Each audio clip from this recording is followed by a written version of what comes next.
रिवायत कहती है कि जब आप घर में जाएं तो आप सारी परेशानियों को बाहर छोड़ के आएँ। घर का दरवाज़ा जब खोले तो आपके चेहरे पर मुस्कुराहट होनी चाहिए। अब हम जैसे ही जाते हैं, सामने जो भी मिले, आपको क्या पता इतना ट्रैफिक था, ये था, वो था, आज जो है वो डॉलर का रेट नीचे गिर गया, आज ये हो गया। हमें तो ये टेंशनें हैं हमारी ज़िंदगी में, अब उसको क्या कसूर है? आज ये नहीं हुआ, आज वो नहीं हुआ। जाने मोहतरम, ममनू है गुफ्तगू। उलमा फरमाते हैं आप अपनी मुश्किलात को फ़ौरन जाकर घर में बयान ना करें, मुस्कुरा के जाएं।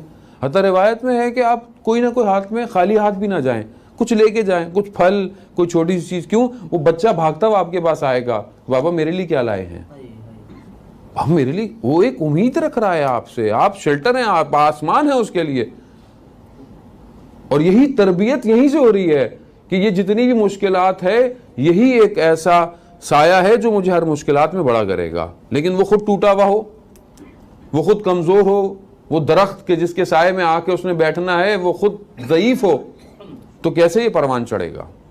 और ज़ौजा के लिए भी कहा गया है कि जब शौहर आए तो आप घर में कोई भी मुश्किल हो, कोई भी परेशानी हो, आप इसका इजहार नहीं करें, आप चेहरे पर मुस्कुराहट हो। लेकिन वहाँ भी होता है, जैसी दरवाज़ा खुलता है, अभी आया है नहीं अंदर, इतना बड़ा बाउंसर होता है कि वो बोलता है काश मैं और देर से आया होता। ये हमारी लाइफ है, क्योंकि हम इसको नहीं बैलेंस कर पा रहे। जबकि घर ऐसा हो जन्नत कि शख्स जो है वो अपने घर में जाकर सुकून पाए। जाने मतलब जो घर सुकून होंगे तो इंसान कभी भी बाहर भटकेगा नहीं, कभी भी बाहर भटकेगा नहीं। मौला कितना खूबसूरत जुमला है कि जब भी तुम्हारी निगाह कहीं पड़े, मेरा इमाम कहता है, तो अपने घर, अपनी ज़ौजा की तरफ मुतवज्जा हो।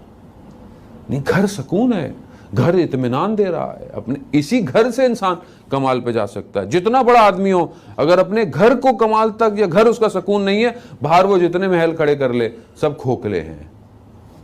तो हम अपने इस घर को घर जाएं, वक्त निकालें, कुछ एक ख़ास वक्त मर्द और ख़ातून जो मियाँ बीवी को अपने लिए मुख्तस करना चाहिए। चाहे वो थोड़ी देर चाय का कप ही क्यों ना पीना हो, चाहे वो बैठकर थोड़ी देर खाना खाना हो, कुछ, लेकिन जब वो हो तो फिर बाकी कुछ ना हो। यानी ऐसा ना हो कि हाँ चाय तो है लेकिन हाँ ठीक है, ओ हाँ सुन रहा हूँ, नहीं, ऐसा ना हो। इस मुसीबत को दूर रखें थोड़ी देर के लिए।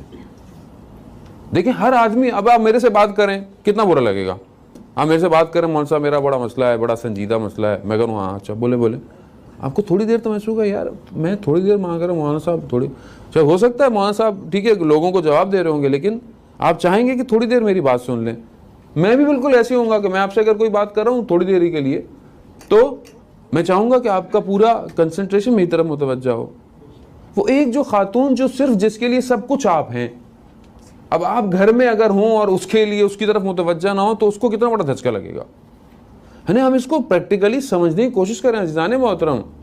ये जो बाज़ औक़ात हमें बहुत सारी चीज़ें रिबाउंड होती हुई ख़ानदान में मुश्किलात नज़र आ रही हैं, ये सिर्फ हमारी बेतवज्जुही की वजह से हैं।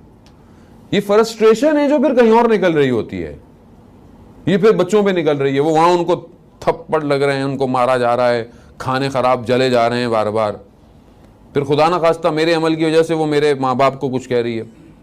यही होगा, बोले क्या तरबियत करके भेजा मेरे नसीब में, ऐसी होगा। अज़ीज़ाने मोहतरम, अपने घर को कीमती बनाइए, अपने घर को ऐसा बनाइए कि वो अहले आसमान जब उसको देखें तो उनको चमकते हुए तारे नज़र आएँ।